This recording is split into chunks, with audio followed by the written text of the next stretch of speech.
बिस्मिल्लाहिर्रहमानिर्रहीम। अस्सलामुअलैकुम वरहमतुल्लाह। आज जिस मौजू पे मैं बात करना चाहती हूँ वो बड़ा डिफरेंट और बड़ा इंटरेस्टिंग टॉपिक है, और वो सिर्फ़ ख़वातीन के लिए नहीं बल्कि मर्द हज़रात के लिए भी उतना ही बेनिफिशियल है। आज हम बात करेंगे योगा के बारे में कि वो किस तरह से हमारी पूरी लाइफ को बेहतर बना सकता है, किस तरह से हमारे लिए बेनिफिशियल है। उसके फ़वाइद के ऊपर आज हम बात करेंगे। तो पहले तो मैं आपको ये बताऊं कि कोई आज से 10-12 साल पहले मैंने योगा को अपना वेट कम करने के लिए प्रैक्टिस करना शुरू किया। तो वेट तो मेरा जो कम हुआ वो हुआ, उसके बाद मुझे अपने अंदर होने वाली तब्दीलियां महसूस होने लगीं। मेरी पर्सनालिटी में पॉजिटिविटी जनरेट होने लगी, मेरी मनफी जो मेरी थॉट्स थी वो ख़त्म होना शुरू हो गई, मेरे मूड स्विंग्स ख़त्म हो गए, मुझे सीवियर माइग्रेन था वो ख़त्म हो गया, और जो मेरी बॉडी में प्रॉब्लम्स थी वो रिज़ॉल्व होना शुरू हो गई।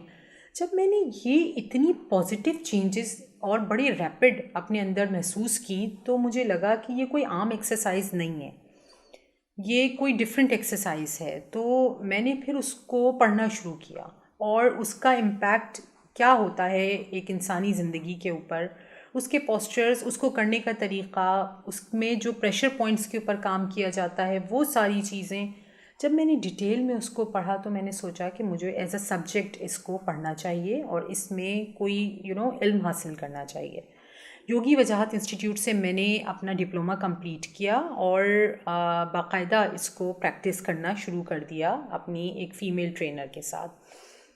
अब मुझे तकरीबन 12 साल हो चुके हैं और ये मेरी रूटीन का हिस्सा हो चुका है। अब मैं चाहे कोई और काम छोड़ दूँ अपनी रूटीन में से, लेकिन मैं योगा और मेडिटेशन ये दो चीज़ें अपनी मिस नहीं करती किसी भी सूरत में, क्योंकि मुझे पता है कि ये मेरे अंदर मुझे सिर्फ फिज़िकली नहीं बल्कि मेंटली भी एक्टिव रखता है।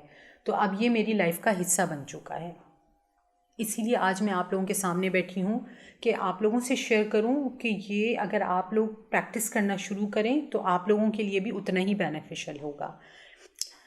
तो बात करते हैं इसके बेनिफिट्स के बारे में कि मेंटल इलनेस, इसके अलावा जो सबसे बेहतर तरीक़े से मेंटल इलनेसेस को कवर कर सकता है वो योगा ही है और मेडिटेशन ही है। इसमें डिप्रेशन, एंजाइटीज़ हैं या स्ट्रेस आपको ज़्यादा होता है, और इसके अलावा जो आपकी बॉडी में जो चेंजेस हैं, लाइक आपको शियाटिका है या फ्रोज़न शोल्डर है, और इसके अलावा शुगर, ब्लड प्रेशर और तरह के, तो it's a complete body treatment. ये सिर्फ़ और सिर्फ इसको वेट के लिए प्लीज़ ना रखें कि इससे मुझे वेट कम करना है। इससे बहुत सारी चीज़ें और बहुत सारे फ़ायदे आप हासिल कर सकते हैं। इसलिए इसको अपनी रूटीन का हिस्सा बनाना शुरू कर दें। शुरू में कोशिश करें कि आप किसी ट्रेनर के साथ करें, उसके बाद आहिस्ता आहिस्ता जब आप को अपने बैलेंसिंग पे अबूर हासिल हो जाए तो फिर आप इसको यूट्यूब से देखकर भी कर सकते हैं। एडवांस योगा पे ना जाएं, हार्ड योगा पे आप ना जाएं, लेकिन सॉफ्ट योगा और जो बिगनर्स वाला योगा होता है वो आप यूट्यूब से देखकर घर पे भी कर सकते हैं। ये किस तरह से काम करता है, देखें, योगा बेसिकली 3 चीज़ों का तवाज़ुन है, बॉडी, माइंड एंड सोल। ये तीनों चीज़ें जब अलाइन हो जाती हैं तो हमारी प्रोडक्टिविटी बहुत बेहतर हो जाती है। यानी हम जहाँ हैं हम अक्सर वहाँ नहीं होते।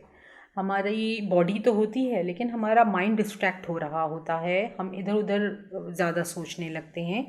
खुसूसी तौर पे नमाज में खुशू और खुजू वाली चीज़ आती ही नहीं है, सिर्फ़ इसलिए कि हमारा जहन इधर उधर बहुत भटकने लगता है।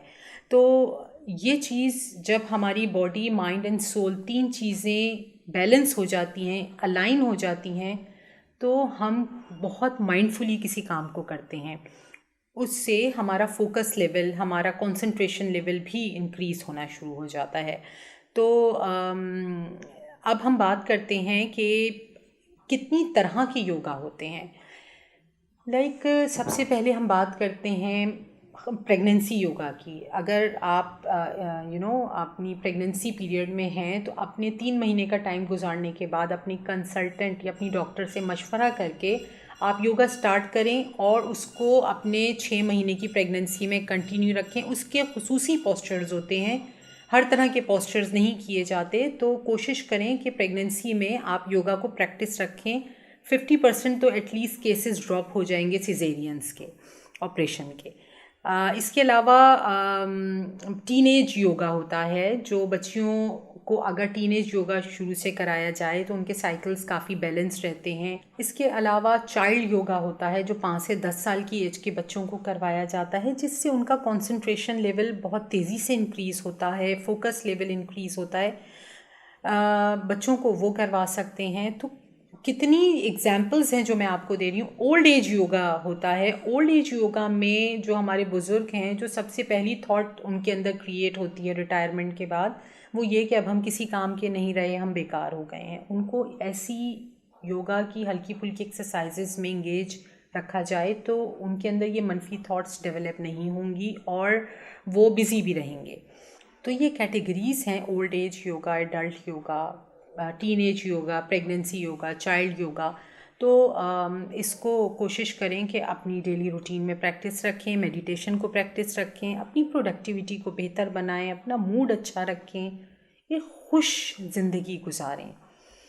इंशाल्लाह बहुत जल्द आपसे दोबारा बात करूँगी किसी नए मौजू के साथ। जज़ाकल्लाह।